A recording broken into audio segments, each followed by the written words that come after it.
ভাবুন তো, আপনার পকেটে আছে মাত্র অল্প কিছু টাকা। সেই টাকা দিয়ে ঘরের কোণে বসে আপনি বানালেন একটা হরর মুভি। আর মুক্তির পর সেই সিনেমাই কিনা বিশ্বজুড়ে আয় করলো $300 মিলিয়নেরও বেশি। হ্যাঁ, কোনো কাল্পনিক গল্প নয়। আজ আমরা কথা বলছি 26 সালের সবচেয়ে বড় surprise hit Hollywood horror movie obsession নিয়ে।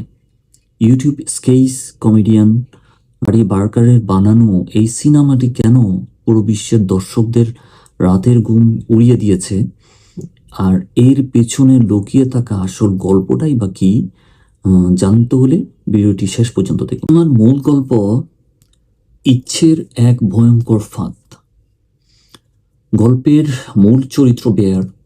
সে একজন অত্যন্ত লাজুক ছেলে, যে মনে মনে তার সহকর্মী নিকিকে পাগলের মতো ভালোবাসে, কিন্তু সরাসরি নিজের মনের কথা বলার সাহস তার হয় না।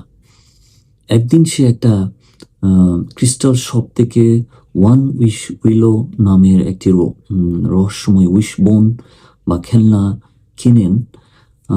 অনেকটা মজার ছলেই বেয়ার একটি ইচ্ছা প্রকাশ করে, নিকি যেন তাকে পুরো পৃথিবীর চেয়েও বেশি ভালোবাসে।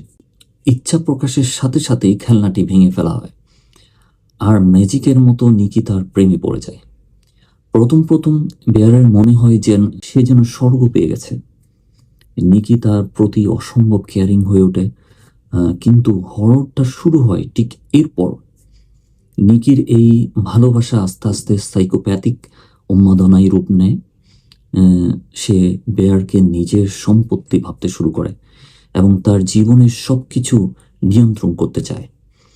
অতি ভালোবাসা কিভাবে একটি মানুষের স্বাভাবিক সত্তাকে ধ্বংস করে চরম রক্তকয়ী হররে রূপ নিতে পারে, তা নিয়ে এই সিনেমার গল্প। এবার আসি এই সিনেমার সবচেয়ে প্লাস পয়েন্টগুলোতে।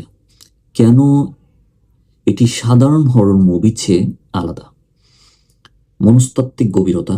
এখানে ভূত বা শয়তান আপনাকে ভয় দেখাবে না। ভয়টা আসবে সম্পর্কের চরম অবসেশন এবং হিউম্যান সাইকোলজি থেকে।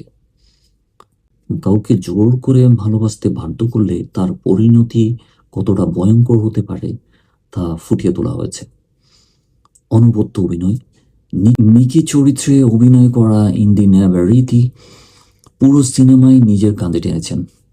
তার চোখের চাহনি, মুহূর্তের মধ্যে মিষ্টি মেয়ে থেকে রক্তপিপাসু সাইকোতের রূপ নেওয়ার অভিনয় দর্শকের গায়ের পশম খাড়া করে দেয়। অসাধারণ